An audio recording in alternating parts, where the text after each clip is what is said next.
Hey everyone, Jason here, and welcome to episode 11 of Jason's O-Gauge Trains. Boy, do I have a lot to show you and talk about in this layout update. It's been several months since layout update 10, but as you may have guessed, I've been incredibly busy. I was in Sweden and Finland for 2 weeks, and yes, I got to see and ride some pretty cool trains while over there. I'm still busy working on my master's degree. Shelby and I went to Cedar Point, and of course, I rode the train several times while at the park. I've spent a lot of weekends visiting friends. Plus, Chris's Trains and Things, Sid's Trains, and RJ's Trains all paid me a visit here in Detroit for a weekend, which I'll be recapping in this update. Plus, summer activities in general have kept me very busy and away from my beloved YouTube channel. But today, I'm going to do my best to reward your patience. Today, I'm going to show you my installed backdrops, one of the biggest transformations ever made to my layout. I'm also going to show you all the other layout progress that's been made, along with all the new engines and rolling stock that have been added to the collection. So sit back, relax, and enjoy seeing all that's new right now on Jason's O-Gauge Trains.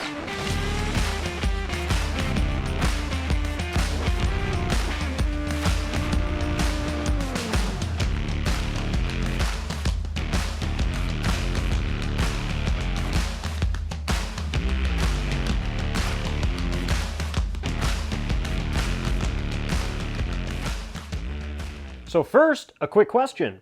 How did you all like that new logo? I'm not abandoning the old one, but I thought a fresh new logo would be fun for the channel. And who knows, maybe I'll have to throw together a t-shirt idea or two, and maybe some of you guys would be interested in that. We'll see. But now, time to get to the part of the update that I'm sure you're all most excited for, which is an overview of the backdrops that have finally been installed. You know, at some point in the future, I hope to be mostly done with the layout, and someone may ask me, Jason, what was the most difficult part of building this layout? The bench work? The wiring? Scenery? And I think I'll probably reply by saying, installing the backdrops. Now, I have no shame in admitting when I've made a mistake on the layout. In fact, I like pointing them out so you can all learn from them. In the case of the backdrops, several mistakes were made.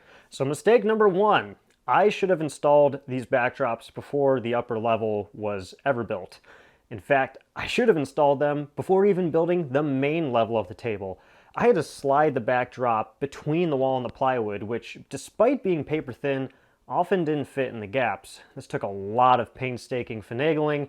Plus, I was hopping on and off the table constantly, which eventually cost me my ability to comfortably walk. One of the times while hopping on and off the table, I slipped and I cut and bruised my shin really badly. Here's me on the couch, out of commission with ice on my leg. So spare yourself the physical pain and install your backdrop at the start of your layout building process. Mistake number 2, I installed these backdrops essentially by myself.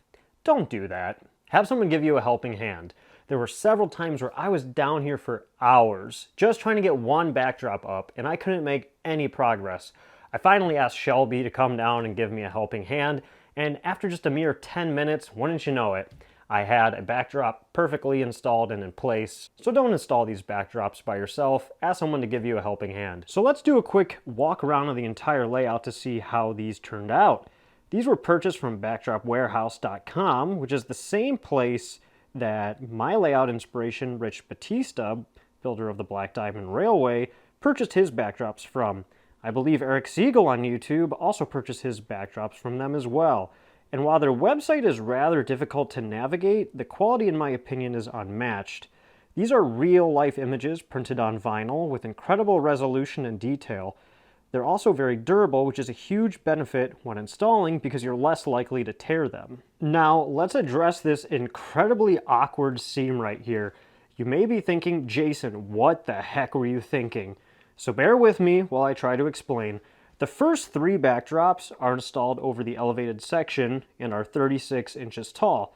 However, right here, my layout drops down 7.5 inches to the middle level. So I have to bring the backdrop down, and in doing so, I transitioned to a 42-inch tall backdrop for the remainder of the layout. That obviously creates backdrops that don't mate up. However, This ultimately won't be a problem because this entire section will be covered by a giant mountain. So the seam here will be completely covered and the backdrops will appear to flow seamlessly. It might be hard for you to picture right now, but trust me, once the mountains are built, it will all come together. Also, staring at this ugly transition is only inspiring me to get my butt to work, so I don't have to look at it anymore. Now, just after I got the backdrops installed, I thought the hard part was over. Boy, was I wrong. You may notice that I blended the top of the backdrops to the ceiling with paint. That's because the backdrop doesn't go all the way up to the ceiling. In fact, it stops nearly a foot short, and I didn't want my sky to stop there. You see, I'm going to have tall mountains over here with trees on top, so I wanted a blue sky to go as high to the ceiling as possible so that the pictures and videos I took look more realistic.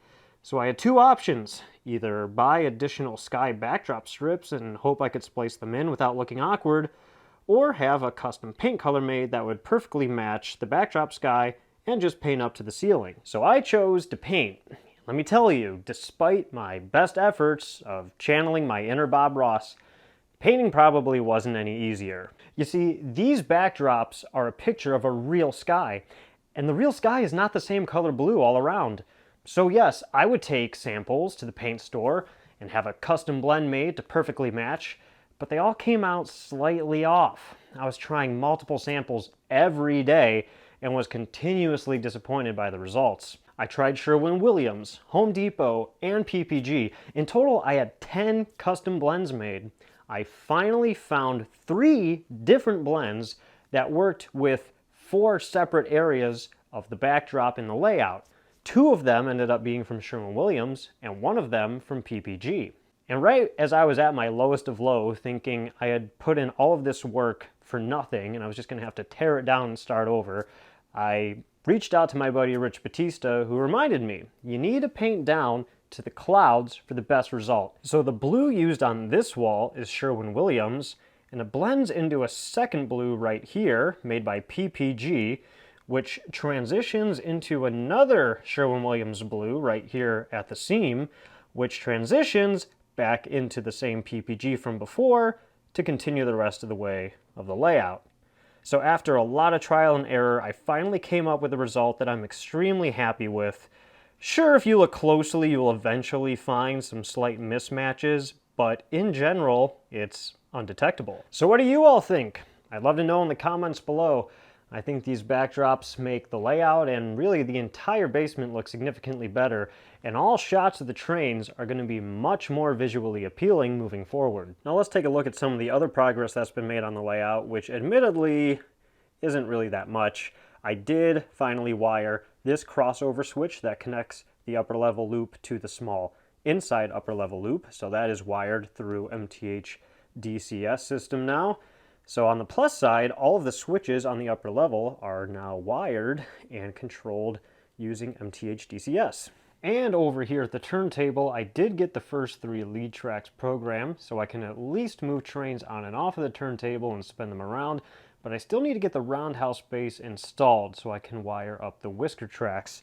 Also, try to pay no attention to that eerie triplex. Just pretend like you never saw it. We'll talk about that in a future video. Now let's take a look at all the train items that have been added in the last few months. First is this MTH Premier Conrail-8 equipped with Protosound 3.0. I was able to get this engine from Old Town Model Railroad Depot in San Diego, California. It's a great engine that adds a lot of color to the layout. I've been trying to add more Conrail lately, which has been more difficult than anticipated. The one I'm really after is the MTH Premier Conrail-8 with Conrail Quality written on the side. I've been hunting for this engine for months, but haven't had any luck yet, so the hunt continues. But in the meantime, I'm really happy that I was able to add this Conrail-8 to the collection. Next, I picked up a 6-pack of Lionel Burlington Northern rotary coal cars. I picked these up from Trains.com, who I'm an affiliate partner with. This means that if you shop at Trains.com using either the affiliate link Trains.com/JDstucks or simply use promo code JDstucks at checkout, not only will you be supporting this channel, but you'll also receive $10 off of your next purchase. Trains.com is a great website for shopping for model trains carrying all scales and manufacturers. I've bought a lot from them over the past year, including these coal cars. So head on over to trains.com using my affiliate link in the description of this video, or use promo code JDstucks at checkout to support this channel and receive $10 off of your next order at trains.com. That's trains with a Z. Oh, and an added bonus with these coal cars that I didn't realize until they arrived. This one right here has a blinking and a train device on it. That's a nice little added bonus. Next, remember that super rare Norfolk Southern high-cube Berwick boxcar I featured a few videos ago? You know, the Atlas one? This one right here? Well, thank you, my lovely assistant. I have another one. I was able to purchase this one from Detroit 3-Railer member Joe DeLude. Joe's the same one who built the large shelf in my lounge area. So big thanks to Joe for selling this to me. It was already a dream come true to add one of these to the collection, so to have two of them with different road numbers, that's just awesome, and I can't thank Joe enough. Next, we have these 4 Atlas high-cube boxcars.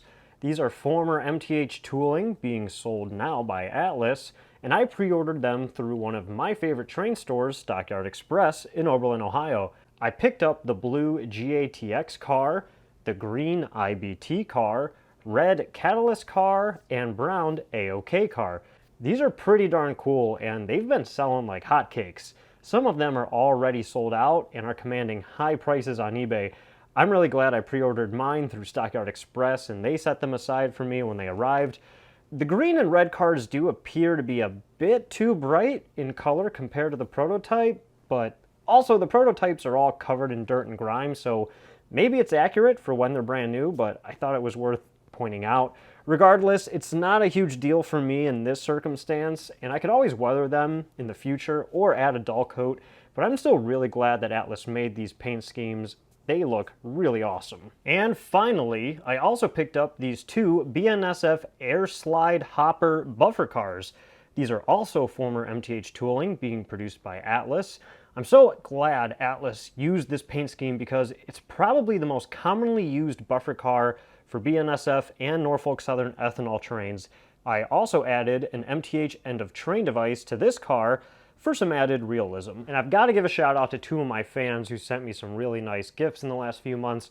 One of them was sent to me by Gray Rich. He sent me this Norfolk and Southern drink cup with one of my favorite engines of all time on it, the Norfolk Southern F9 OCS engines. Thank you so much, Gray. And one of my other big fans sent me this Lionel Canadian Pacific gondola car. Haven't taken it out of the box yet, but it looks really sharp. He said it was too big to run on his layout, so he thought I would enjoy it. So thanks so much, Bob. Bob also sent me this knuckle coupler. It's actually a tow hitch for a pickup truck. Now, I don't have a pickup truck, but one day I might, and if I do, I'll have to make sure to throw this on the back so people know what a big railroad enthusiast I am. So thanks so much, Bob. And the last part of this update is to quickly recap a recent visit that 3 of my fellow YouTube friends made to Detroit, Michigan for a fun-filled weekend of trains. Sid from Sid's Trains, RJ from RJ's Trains, and Chris from Chris's Trains and Things all flew out for the weekend. Our first stop was the one and only Norm Charbonneau. As always, his layout was breathtaking, and I can't thank him enough for letting us stop by.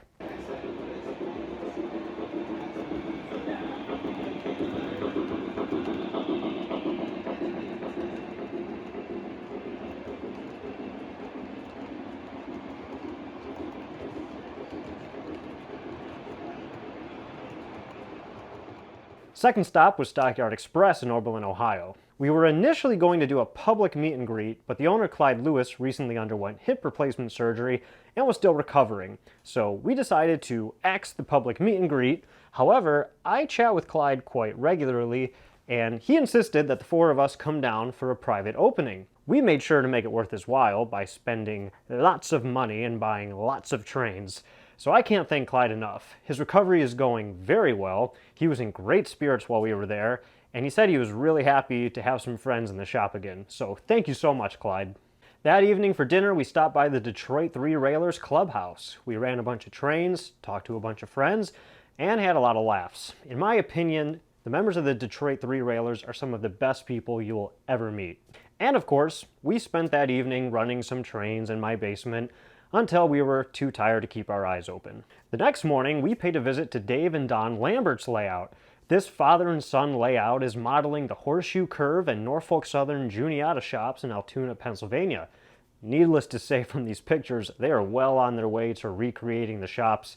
They also treated us to lunch, and Dave and Don, I can't thank you guys enough. Thanks for letting us stop by. And our last stop was a visit to Greg and Daniel Browning's layout.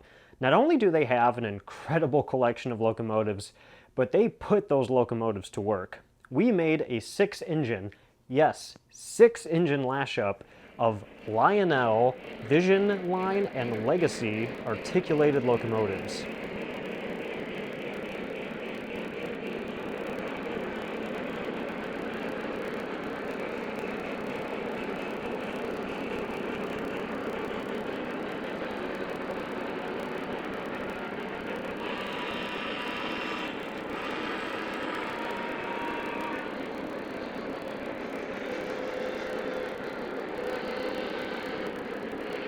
Wow, Greg and Daniel are awesome hosts, and they have an amazing layout. Thank you so much for letting us visit.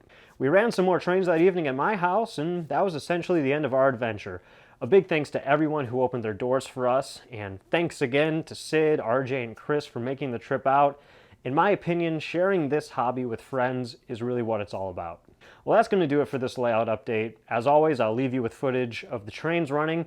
I hope you enjoyed the layout progress and the items that were all added. If you enjoyed the video, please give it a thumbs up, and don't forget to subscribe to the channel if you haven't already. Feel free to ask questions in the comments below, and I'll do my best to answer them. Thank you all so much for watching. I'll see you next time.